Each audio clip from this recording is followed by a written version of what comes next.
ส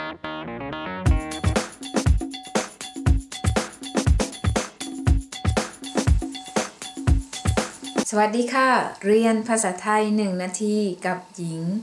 วันนี้ขอเสนอคำว่าทะเลทะเลทะเลตัวอย่างที่1ผมชอบทะเล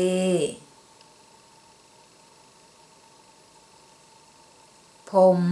ชอบทะเลผมชอบทะเลตัวอย่างที่2ทะเลที่นี่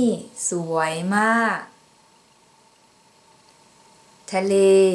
ที่นี่สวยมากทะเลที่นี่สวยมากตัวอย่างที่3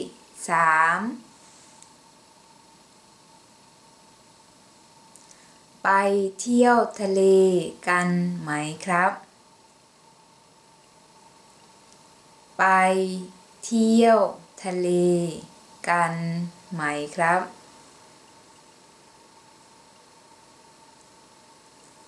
ไปเที่ยวทะเลกันไหมครับ